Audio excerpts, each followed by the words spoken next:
बिस्मिल्लाहिर्रहमानिर्रहीम। अजीज तलबा, आज की हमारी डिस्कशन गाज एलिमिनेशन मेथड के बारे में है और इसी से मिलता जुलता एक और मेथड भी है जिसे गॉस जॉर्डन एलिमिनेशन मेथड कहते हैं। बुनियादी तौर पे हमारी चूँकि कंप्यूटेशनल फिजिक्स के हवाले से डिस्कशन होती है तो हमारा मेन फोकस गाज एलिमिनेशन मेथड के इंट्रोडक्शन के बाद इस चीज़ पर होगा कि इसके लिए हम कंप्यूटर प्रोग्राम कैसे बना सकते हैं। C++ के ज़रिए या किसी और लैंग्वेज के ज़रिए आप अगर प्रोग्राम बनाना चाहें तो उसके लिए आपको एक एल्गोरिदम की ज़रूरत होती है। तो पहले हम एल्गोरिदम डेवलपमेंट पर जाएंगे कि किसी भी प्रॉब्लम को सॉल्व करने के लिए एल्गोरिदम कैसे बनाया जा सकता है। अगर हम एल्गोरिदम को अंडरस्टैंड कर लेते हैं, बना लेते हैं, तो उसके बाद किसी भी लैंग्वेज में उस प्रॉब्लम को सॉल्व करने के लिए प्रोग्राम लिखा जा सकता है। सबसे पहले तो हमने ये समझना है कि गॉस एलिमिनेशन मेथड या गॉस जॉर्डन मेथड जो है ये क्या चीज़ है और इनकी कहाँ ज़रूरत पेश आती है। तो इसके लिए हमें सबसे पहले अंडरस्टैंड करना पड़ेगा सिस्टम ऑफ लीनियर इक्वेशंस को। सिस्टम ऑफ लीनियर इक्वेशंस क्या होती है? जो इक्वेशन होती है A X is equal to B type, इस तरह की इक्वेशन, इस तरह की इक्वेशन को आप लीनियर इक्वेशन कहते हैं और इस तरह की बहुत सारी इक्वेशन मिलके सिस्टम बनाती हैं system of linear equations. A X is equal to B, इसमें ए कोफिशिएंट है, एक्स जो है ये वेरिएबल है, बी भी कोई जो है वो डाटा वैल्यू है। अब अगर इस इक्वेशन के अंदर b की वैल्यू जो है वो 0 के बराबर आ जाए तो हम कहेंगे कि ये होमोजीनियस लीनियर इक्वेशन है, और ये नॉन जीरो के इक्वल हो तो हम कहेंगे कि ये नॉन होमोजीनियस लीनियर इक्वेशन। तो इस तरह की जो भी इक्वेशन होगी उस इक्वेशन को हम लीनियर इक्वेशन का नाम देंगे, चाहे वो होमोजीनियस हो या नॉन होमोजीनियस हो। इस तरह की इक्वेशंस में हमें x की या x के अगर कंपोनेंट्स हैं तो उनकी वैल्यू को फाइंड आउट करना होता है। आप उसका सोल्यूशन फाइंड आउट करना चाहते हैं। इसमें जितने भी वेरिएबल्स इन्वॉल्व होंगे इस सेट ऑफ इक्वेशंस में, आप उनकी वैल्यूज को फाइंड आउट करना चाहते हैं। आमतौर पे आपके पास जितने वेरिएबल्स होते हैं उतनी ही इक्वेशंस होती हैं सिस्टम के अंदर। तो हाँ, बहुत सारे प्रैक्टिकल प्रॉब्लम्स हैं जिनमें आपके पास सिस्टम ऑफ लीनियर इक्वेशंस जो है वो एग्जिस्ट करता है और उसका आपको सोल्यूशन फाइंड आउट करना पड़ता है।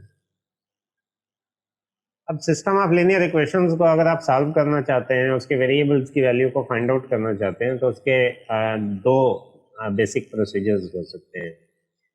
एक आपके पास डायरेक्ट मेथड बनता है और दूसरा आइटरेटिव मेथड बनता है। डायरेक्ट मेथड आपको डायरेक्ट वैल्यू कैलकुलेट करके देगा और आइटरेटिव मेथड जो है वो आइटरेशंस के थ्रू जो है वो सॉल्व करेगा और गेस वर्क के जरिए जो है अल्टीमेटली फाइंड आउट करेगा सोल्यूशन जो भी डिफरेंट वेरिएबल्स इन्वॉल्व हैं सिस्टम ऑफ लीनियर इक्वेशंस में।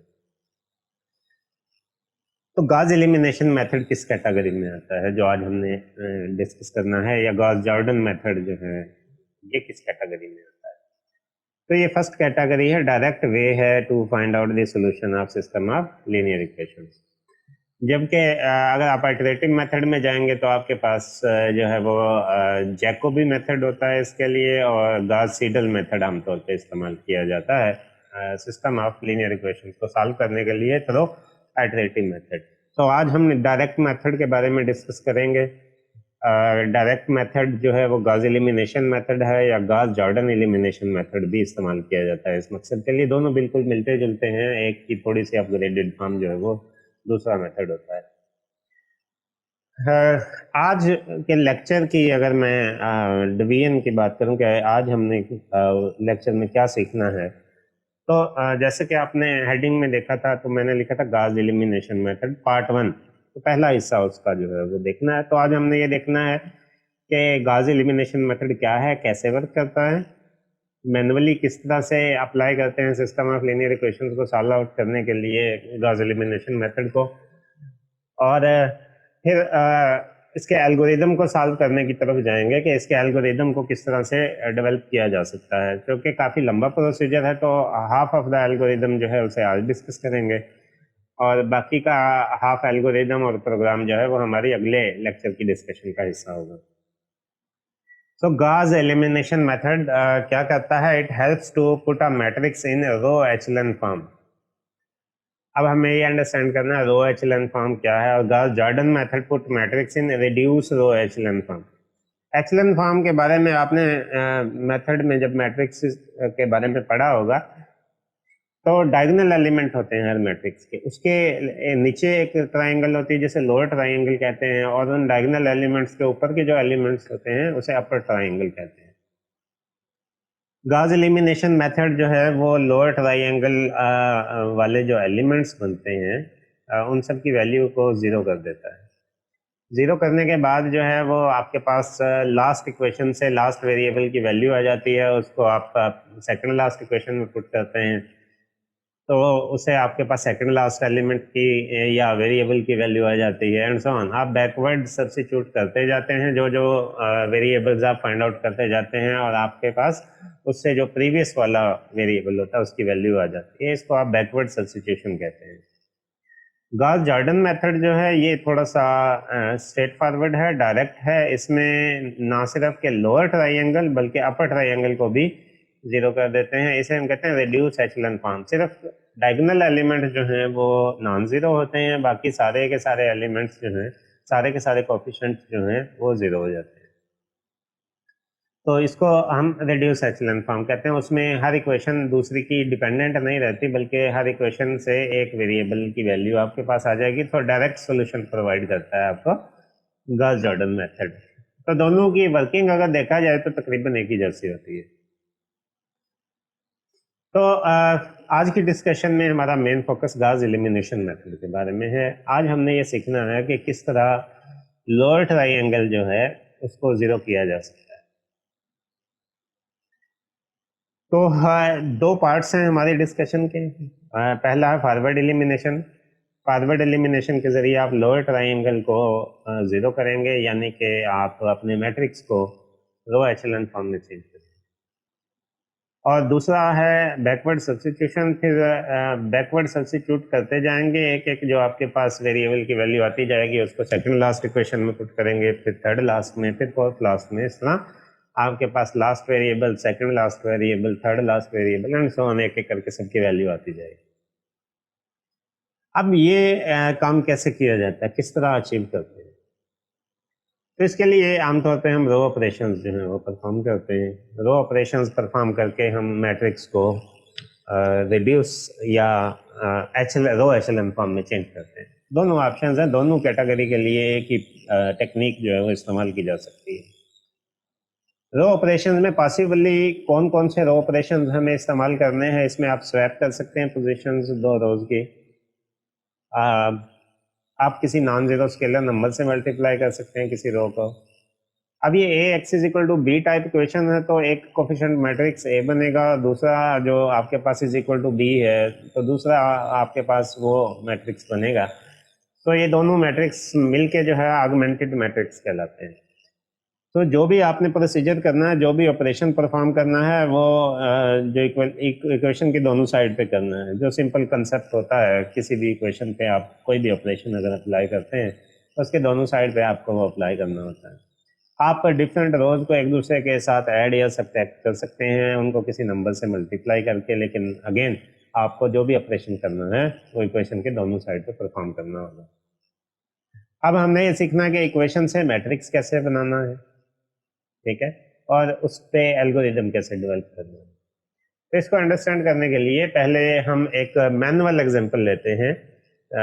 एक सेट लेते हैं लीनियर इक्वेशन का, जिसमें आपके पास तीन इक्वेशंस हैं और तीन अननोन वेरिएबल हैं एक्स वाई और जी, जिनकी वैल्यू आपने फाइंड आउट करनी है। इसको कहते हैं इनका सोल्यूशन फाइंड आउट करना। तो गॉस एलिमिनेशन मेथड को मैनुअली कैसे अप्लाई करते थे, ये हमने अपनी छोटी क्लासेस में बहुत कॉमनली जो है वो इस्तेमाल किया है सिस्टम ऑफ लीनियर इक्वेशन को सॉल्व करने के लिए गॉस एलिमिनेशन मेथड। मकसद जहन में क्लियर होना चाहिए। पहले करनी है फॉरवर्ड एलिमिनेशन। फॉरवर्ड एलिमिनेशन आपके मैट्रिक्स को रो एचेलन फॉर्म में चेंज कर देगी, और फिर आपने करनी है बैकवर्ड सब्स्टिट्यूशन। बैकवर्ड सब्स्टिट्यूशन आपको वेरिएबल्स की वैल्यू फाइंड आउट करके देगी। तो सबसे पहले हम कोफिशिएंट मैट्रिक्स ड्रा करते हैं, ऑगमेंटेड मैट्रिक्स जो है उसे ड्रा करते हैं।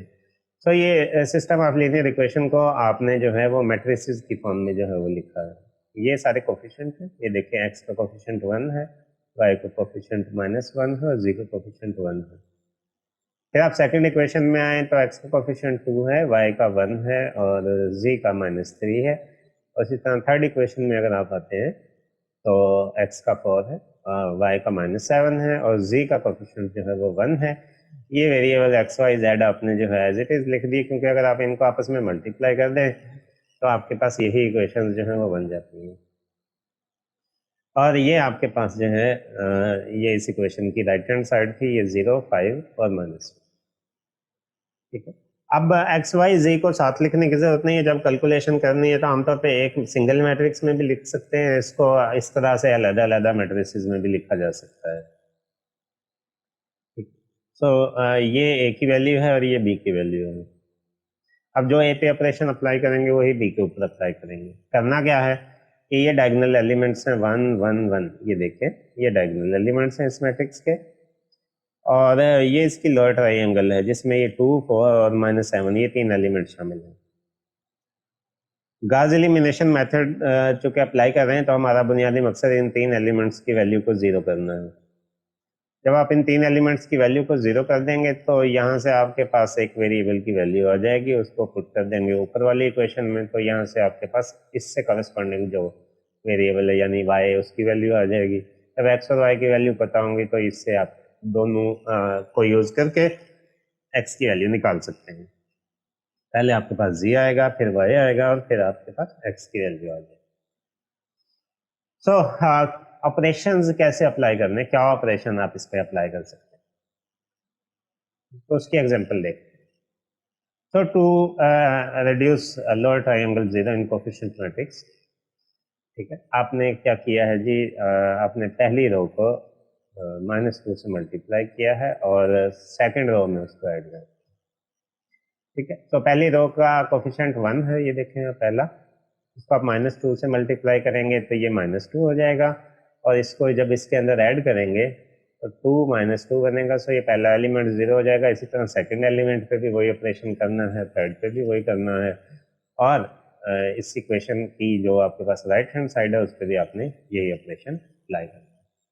इसमें कोई तब्दीली इसलिए नहीं आई, ये देखिए पहले भी 5 था, अब भी 5 है, क्योंकि जब आपने इसको 2 से मल्टीप्लाई किया तो 0 है ये, तो 0 मल्टीप्लाई बाय एनीथिंग 0 आएगा, तो 5 + 0 ही बनेगा। सो दैट्स व्हाई ये 5 ही है।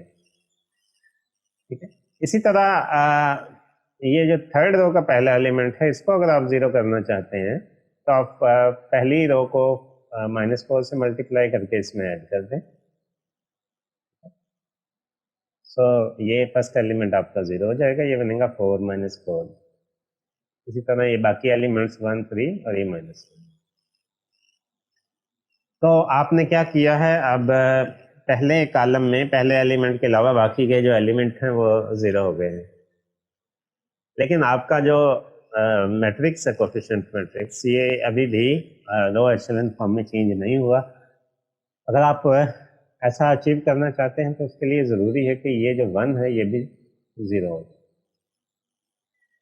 ओके, तो अगर आप इसको 0 करना चाहते हैं तो उसके लिए आपको क्या करना पड़ेगा कि आपको पहले इसको जो है सेकंड रो को 5 से डिवाइड कर दें, इसको 5 से डिवाइड कर दें, इसको 5 से डिवाइड करेंगे तो 1 आ गया, इसको 5 से डिवाइड करेंगे तो ये -1 आ गया, और राइट हैंड साइड पे भी आपने 5 से डिवाइड करना है सेकंड रो को, तो ये भी 1। तो अब ये आपके पास एक कॉन्फ़िगरेशन है, इसमें आप देखें ये आपके पास दो एलिमेंट्स हैं, इनके साथ आपने ऐसा ऑपरेशन करना है कि ये एलिमेंट 0 हो जाए। तो हाँ, आप क्या करेंगे, सिंपल R3 में से R2 को माइनस करके लिख दें, द थर्ड रो, तीसरी रो के अंदर R3 - R2।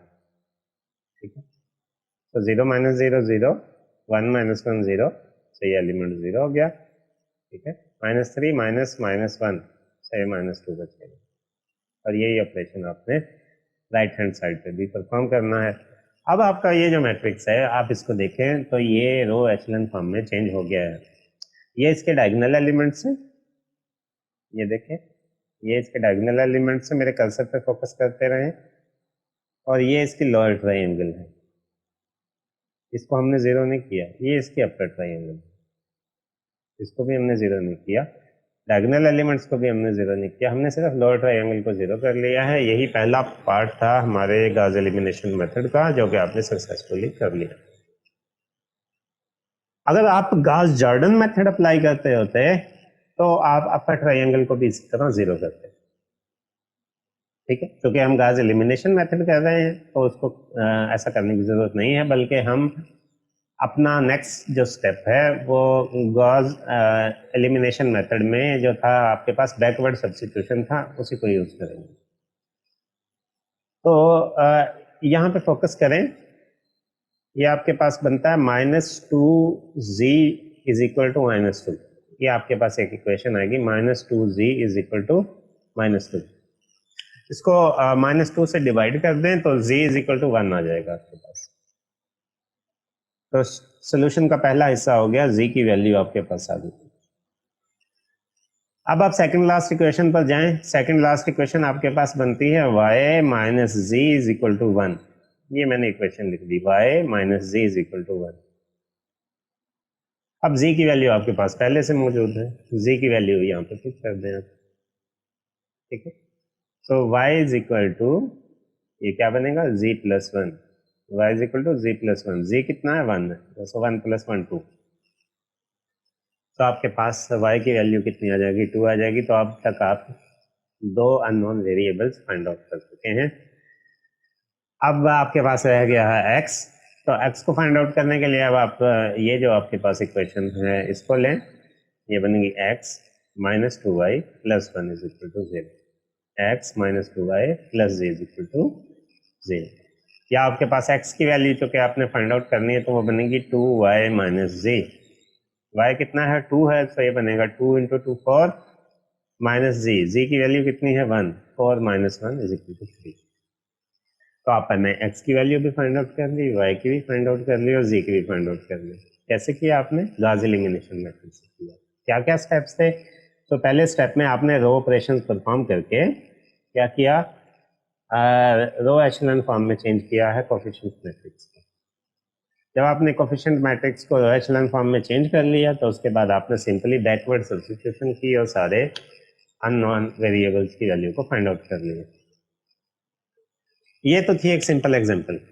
अब चूंकि आप एल्गोरिथम डेवलप करना चाहते हैं तो आपको जर्नल फॉर्म पे जाना पड़ेगा, जर्नल सेट ऑफ इक्वेशंस लेने पड़ेंगे जिसमें n वेरिएबल्स हों अननोन, जिनकी वैल्यू को आप फाइंड आउट करना चाहते हैं, ताकि किसी भी लेवल पे आप सिस्टम ऑफ लीनियर इक्वेशन को सॉल्व आउट कर सकें। सो ये आपके पास n लीनियर इक्वेशंस हैं, system of n linear equations. और क्या है जी इक्वेशंस, ये देखिए पहले एलिमेंट को आपने उनके एड्रेस के साथ शो किया, a11 x1 plus a12 x2 plus a13 x3 plus plus so on a1n xn is equal to y1। ठीक है, एंड सेकंड इक्वेशन को देखें, a21 x1 a22 x2 a23 x3 and so on a2n xn। ठीक है, ये जो a के आपने इंडेक्स लिखे हैं ये बुनियादी तौर पे रोज और कॉलम्स का एड्रेस बताते हैं हमें कि कौन सी रो है और कौन सा कॉलम।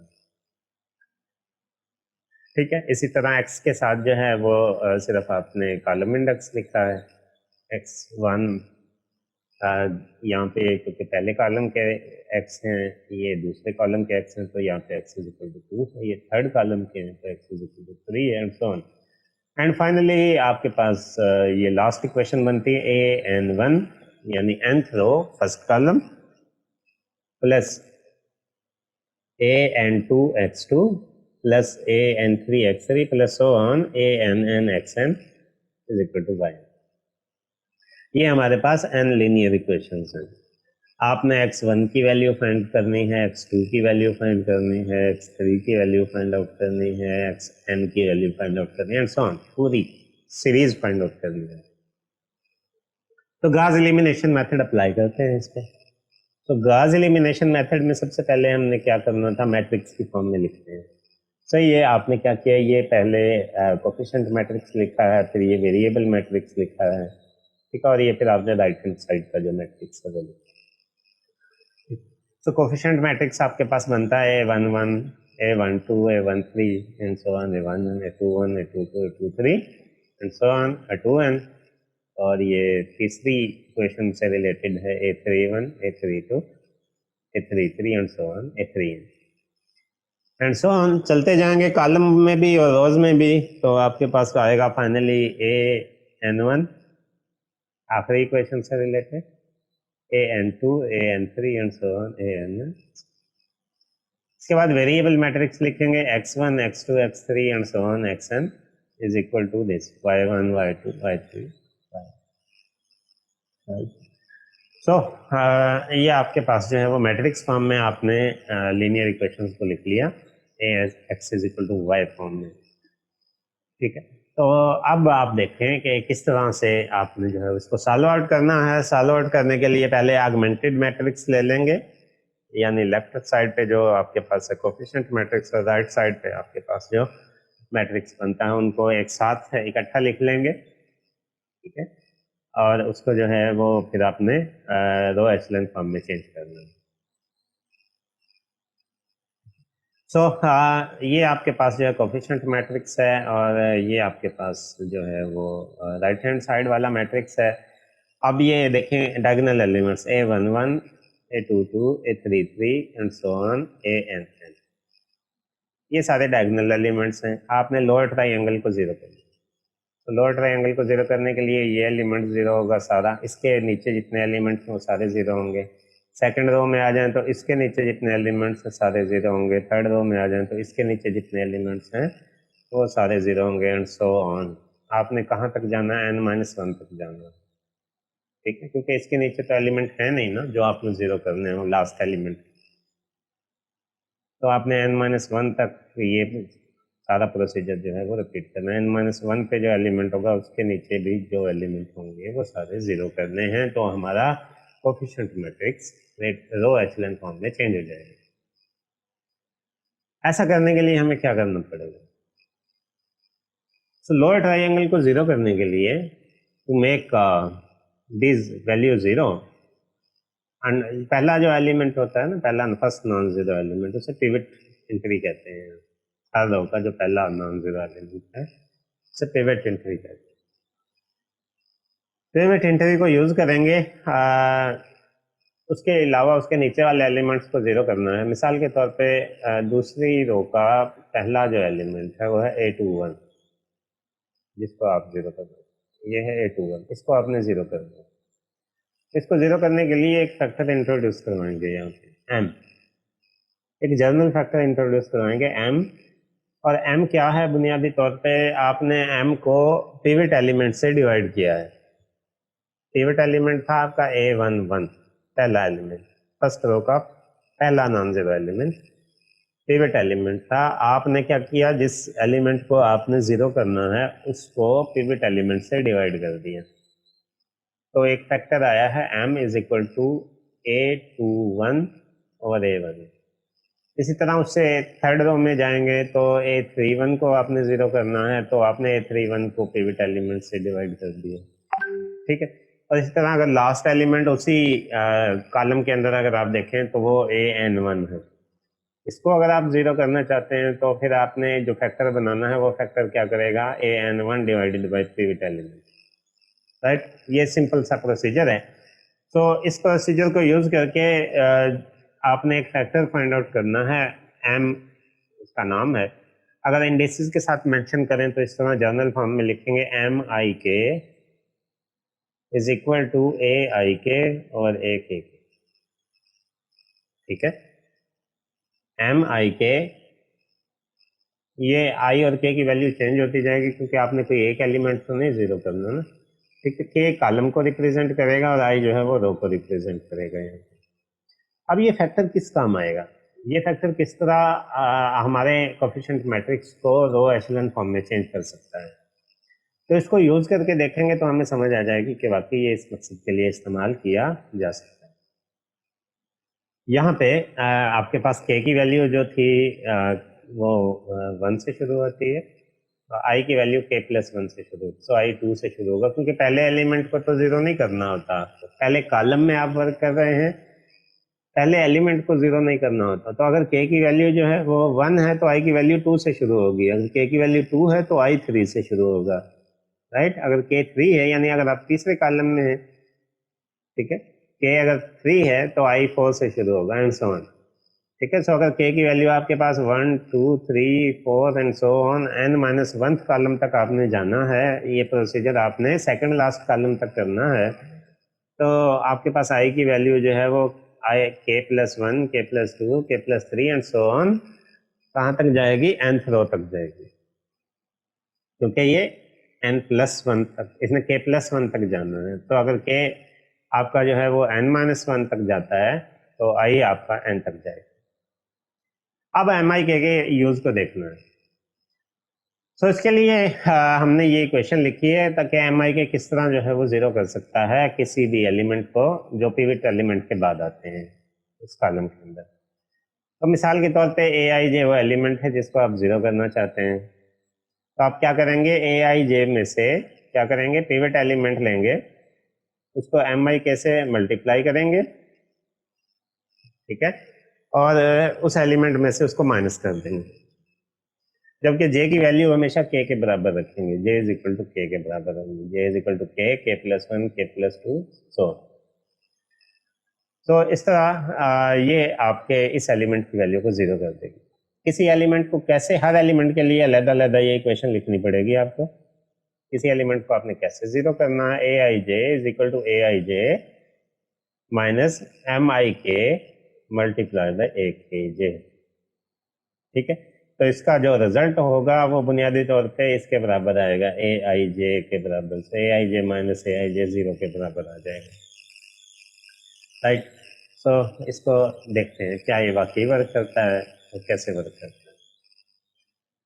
सो ये दो इक्वेशन जहन में रखें जो हमने एल्गोरिदम के लिए डेवलप की, एक है mik is equal to aik और akk, और दूसरी इक्वेशन है aij is equal to aij minus mik multiply by akj, ठीक है। k और j को आपने इक्वल रखना है। सो यहाँ पे k की वैल्यू आप लें, सॉरी,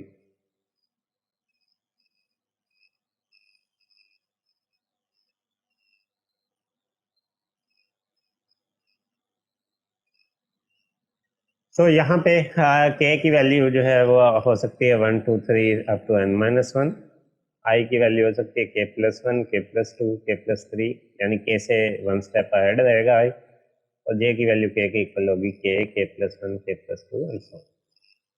सो j ने k से शुरू होना है और i ने k+1 से शुरू होना है। अब ये वही मैट्रिक्स है जो आपने मैनुअली सॉल्व किया था, जिसमें ये फर्स्ट एलिमेंट है 1 1 है, ये 1 के बराबर था, ये 2 1 2 के बराबर था, ये 3 1 4 के बराबर। अब ये आपका पहला एलिमेंट है, पिवट एलिमेंट 1, ठीक है, इसको आपने नहीं छेड़ना, इन दो को आपने जीरो करना था।